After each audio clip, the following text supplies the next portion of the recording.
자, 이번 시간에는 레이스 그리기에 대해서 공부해 보겠습니다.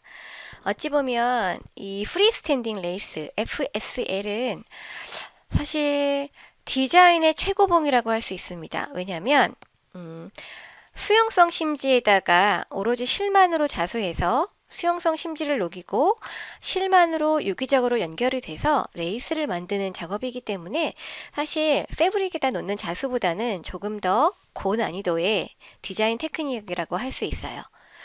그런데 P 디자인에서는 특히 10에서는 이런 마법사의 기능이 생기면서 조금 디자인이 참 편해졌어요.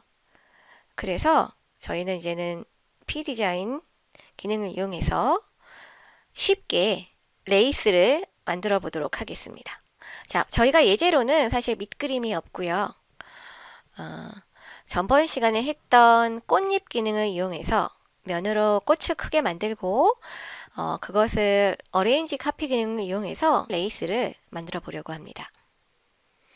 자, 우선은 쉐입을 이용해서 모티브가 될 만한 원을 하나 크게 그려줍니다. 보통 10 정도가 되면 저희는 디자인의 후프 크기를 우선은 맞춰줘서 디자인의 크기를 가늠을 해서 그릴 수 있도록 해서 타원을 좀 크게 그려보겠습니다.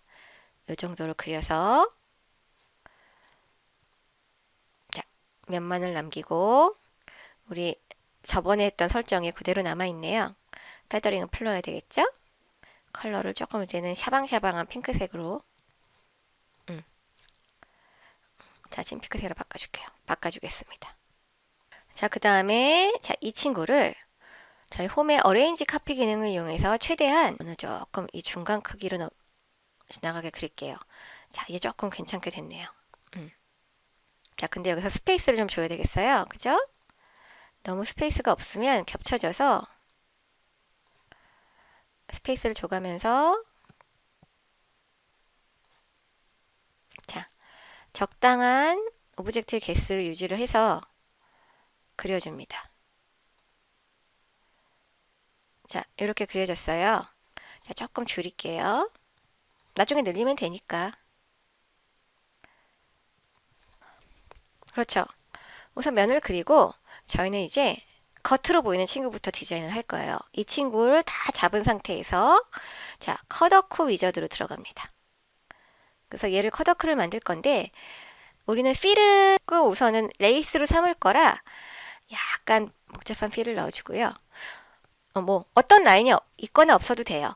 저희는 겉의 면이 이게 중요해요. 뭐 잘라내고 이럴 거 없이 그냥 수용성 심지에 바로 할 거기 때문에 이렇게 커버링 세팅 스티치 놓고 넷필 놓고 해서 오케이 해서 이 친구를 이런 패턴으로 만들어 줄게요. 자, 패턴도 다시 나중에 바꿀 수 있죠. 이렇게. 그죠? 이건 나중에 바꿀 수 있으니까. 자, 그리고 스페이스를 조금 줄여볼게요. 조금 더 조밀하게. 그죠? 방향성도 줄 수 있고. 그죠? 필의 방향. 그죠? 자, 얘를 만약에 그냥 자수하고 녹였다면 좀 여기가 이제 꼬이기 시작하죠. 그래서 이제 요 바탕으로 놓을 베이스 친구를 그려서 제일 앞으로 갖다 놓을 거예요. 자, 이제 요 상태로 놓으면 참 여기 이 가운데가 조금 불안하잖아요. 그래서 요 가운데에 심을 하나 줄 거예요. 자, 어떤 식으로 심을 줄 거냐? 자, 우선 간단합니다. 원형을 그리는데 되도록이면 정원을 그리세요. 자, 그래서 필로 됐죠? 중앙으로 갖다 놓고 그리고 이것도 도킹할게요. 이거는 저는 왜 이렇게 맨날 얘가 빠질까요?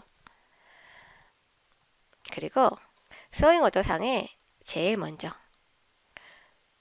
자수가 되기 위해서 밑에 깔게 해놓는 거죠. 그리고 얘만 이렇게 필스 치면 미우니까 줄여서 감춰지게 한 후에 그쵸? 이 친구를 컷워크 위저드로 해서 자, 커버링 스티치만 빼고 필을 하나 넣어주시는 거예요. 자, 뭐 어차피 이 패턴 모양은 바꿀 수 있었으니까 그죠? 그리고 스페이스도 바꿀 수 있었고 자, 이렇게 해서 만약에 유기적으로 연결이 돼서 녹인다면 편편하게 얘를 녹일 수 있다면 얘가 꽃잎이 되는 거예요. 풀리지 않고. 그런데 얘가 이게 덜렁덜렁 꽃잎이 덜렁대는 게 싫다. 만약 그렇다면 그래서 컨트롤 C, 컨트롤 V로 하나 복사를 해서 자 외곽선도 쓸 거예요. 전체적으로 이제 원형으로 늘려서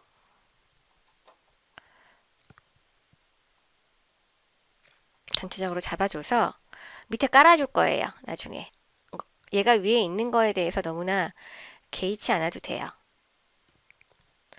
그래서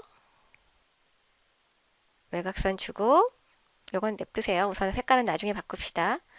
뭐 필은 뭐 내 필로 되어 있으니까 바깥을 조금 지그재그를 조금 더 넓게 주면 되겠죠. 그리고 색깔만 통일해 주면 되고 뭐 요 세팅 안에 들어가야 되니까 요 친구도 안 쓸 거는 지워버립시다. 델릿 기다리세요. 그리고 쓸 오브젝트만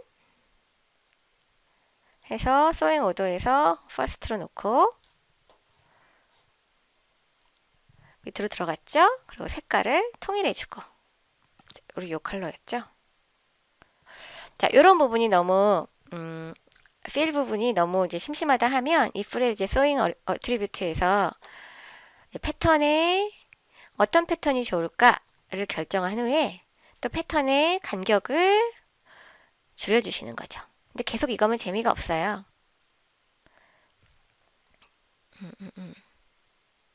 조금 변화가 있어야 될 것 같아서 자 이렇게 그렸어요.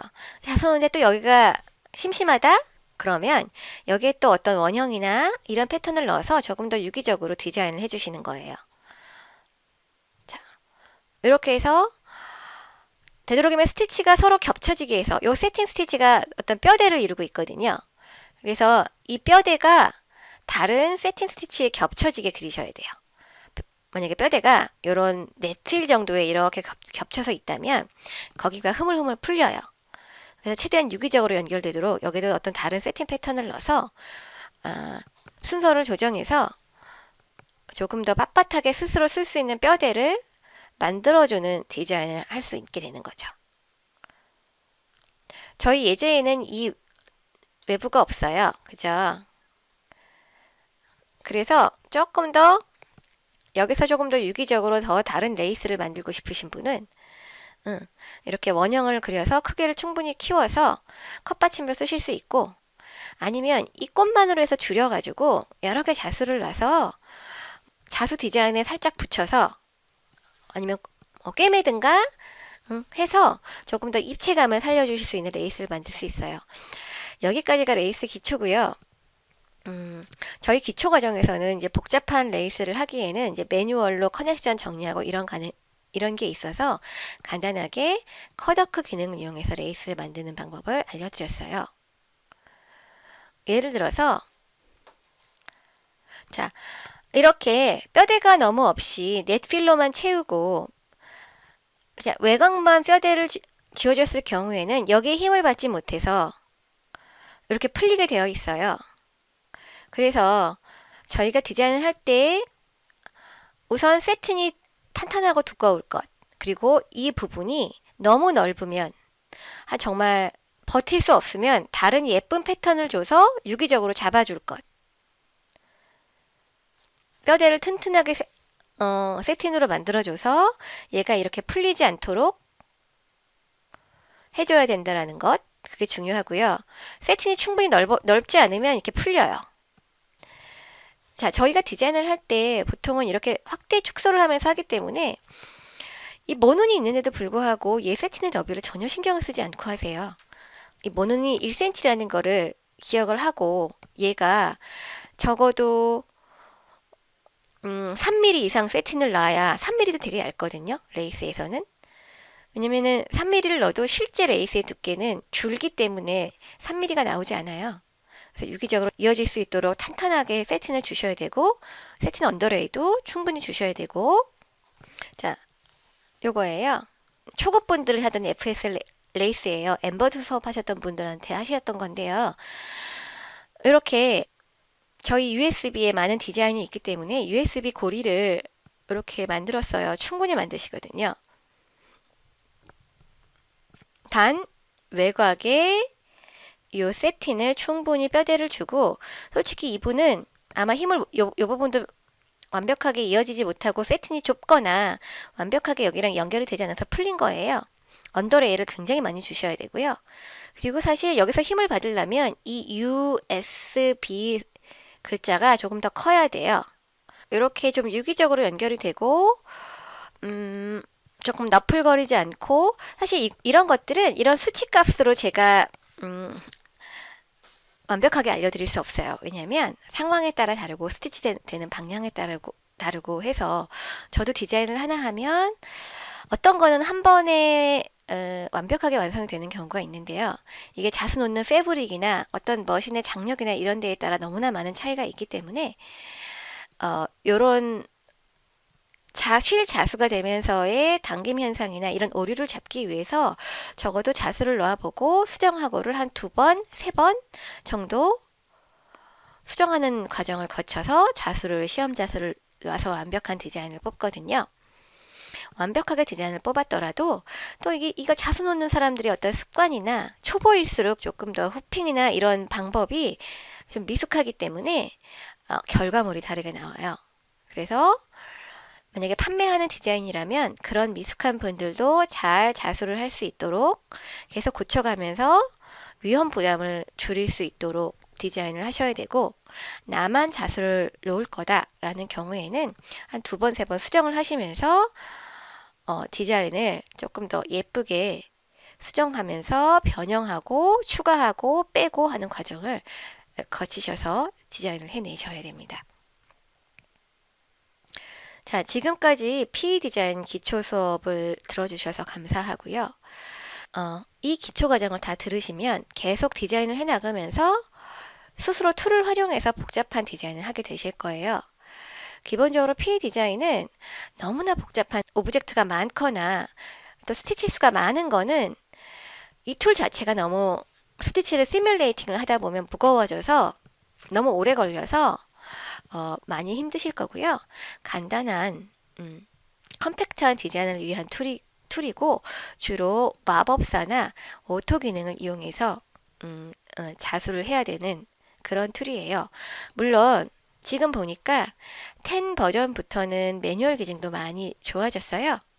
하지만 외부에서 벡터를 불러오거나 이런 기능을 할 때 PE 디자인 자체보다 더 훌륭한 기능을 가진 그래픽 전문 툴이 있는데도 불구하고 벡터를 온전히 벡터로 불러오지 않고 다시 비트맵으로 바꿔서 자기 툴에서 다시 한번 손질을 하는 과정을 거치더라고요.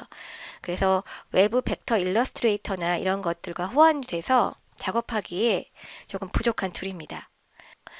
그리고 PE 디자인에서 변형해서 본인 머신에 맞는 과정으로 변환을 하실 때 PES를 제외하고는 이렇게 열기 기능을 통해서는 디자인을 열 수가 없어요. PES밖에 열 수 없거든요. 그런 경우에는 임포트 패턴을 이용해서 프롬 파일로 해서 불러오시고, 그 다음에 PES 외에 다른 파일 포맷으로 저장을 할 때는 상단 파일에서 엑스포트 기능으로 저장을 해서 다른 파일 포맷으로 저장을 해내시기 바랍니다. 자, 지금까지 수고하셨습니다.